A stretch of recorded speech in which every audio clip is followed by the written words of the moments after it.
அனைவருக்கும் வணக்கம். Welcome to my channel. எல்லாரும் எப்படி இருக்கீங்க ஃப்ரெண்ட்ஸ்? நல்லா இருக்கீங்களா? இந்த வீடியோவில் ரொம்பவே ஈஸியாக தர்பூசணி தோலை வச்சு சட்னி செய்யலாம்.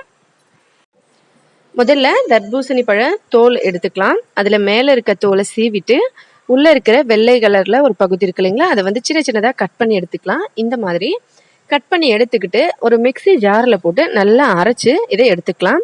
இதில் தண்ணி எதுவும் ஊற்ற வேணாம் ஃப்ரெண்ட்ஸ், ஏன்னா இது நல்ல தண்ணி, ஏற்கனவே நல்ல தண்ணி தான் இருக்கும் தர்பூசணி, நமக்கு தெரிஞ்சது தான். இதை அரைச்சி மட்டும் எடுத்துக்கலாம். முதல்ல இப்போ ஒரு கடாயில் ஒரு 2 ஸ்பூன் அளவுக்கு எண்ணெய் ஊற்றிக்கலாம். அதில் கடுகு, சீரகம், கடலைப்பருப்பு, உளுத்தம்பருப்பு விருப்பப்படி நீங்கள் தாளிப்பு போட்டுக்கலாம். இது கடுகு சீரகம் வெடிக்கும் போது அடுப்பை வந்து சிம்மில் வச்சிடலாம். சிம்மில் வச்சுட்டு கருவேப்பிலை சேர்த்துக்கலாம்.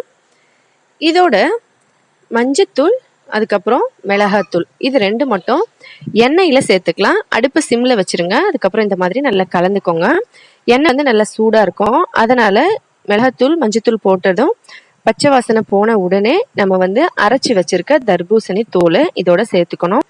சேர்த்துட்டு இது நல்லா கலந்துக்கலாம். இதில் வந்து ரொம்ப ரொம்ப ஹெல்த்தி நமக்கு கிடைக்குங்க. பிபி அதிகமாக ஆகுறவங்க இதை சாப்பிடலாம். பிபி வந்து குறைஞ்சிரும்.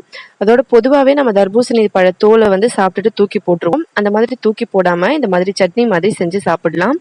இட்லி, தோசை, சப்பாத்தி எல்லாத்துக்கும் இது செட் ஆகும். ரொம்பவே டேஸ்டியாகவும் இருக்கும். சுவைக்கு ஏற்ற மாதிரி கொஞ்சம் உப்பு போட்டுட்டு இதை நல்லா கலந்து விட்டு கொஞ்சம் கொதிக்க வைக்கலாம். இதுக்கு மேலே இந்த மாதிரி கொதிக்கும் போது வெள்ளை எல்லாம் நுரை ஏதாவது மேலே வந்ததுன்னா அதை எடுத்துக்கலாம். இப்போ இது கொதிக்கட்டும்.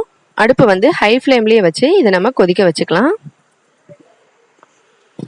கொஞ்சம் நேரம் கழிச்சு பார்க்கலாம். பாருங்க, இது நல்லா இந்த மாதிரி கெட்டியாகி வரும். இப்போ மீடியம் ஃப்ளேமில் வச்சுக்கலாம்.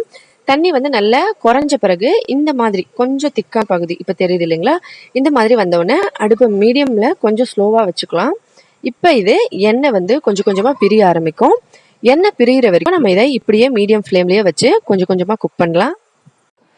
கொஞ்ச நேரத்திலேயே இந்த மாதிரி எண்ணெய் நல்லா பிரிஞ்சு வரும். அதோட கெட்டியாகவும் ஆயிடும். பாருங்க, இந்த வீடியோலயே பார்த்தீங்கன்னா உங்களுக்கு தெரியும், நல்ல எண்ணெய் பிரிய ஆரம்பிச்சிருச்சு. இப்போ இந்த சட்னி ரெடி ஆயிடுச்சு. இது மாதிரி கெட்டியாகி வந்த உடனே அந்த தண்ணி எல்லாம் நமக்கு வந்து சுண்டிருச்சு. அதோட கெட்டியாகி எண்ணெய் நம்ம முதல்ல 2 ஸ்பூன் எண்ணெய் சேர்த்துருந்தோம் இல்லைங்களா, அந்த எண்ணெய் வந்து எல்லாம் பிரிஞ்சு வந்துருச்சு. பாருங்க, இப்போ இந்த சட்னி ரெடி ஆயிடுச்சு. அவ்வளோதான் ஃப்ரெண்ட்ஸ். அடுப்பை ஆஃப் பண்ணிட்டு இதை எடுத்துடலாம். கொத்தமல்லி தழை தூவி இதை சாப்பிட ஆரம்பிச்சிடலாம்.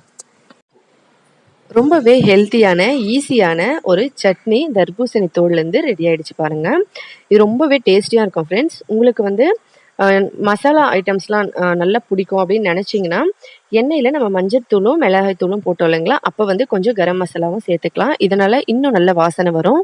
ஆனால் இது இப்படியே ரொம்பவும் சூப்பராக இருக்கும். ட்ரை பண்ணி பார்த்துட்டு சொல்லுங்கள். வீடியோ பிடிச்சிருந்தா லைக் பண்ணுங்கள், ஷேர் பண்ணுங்கள், சப்ஸ்கிரைப் பண்ணிக்கோங்க.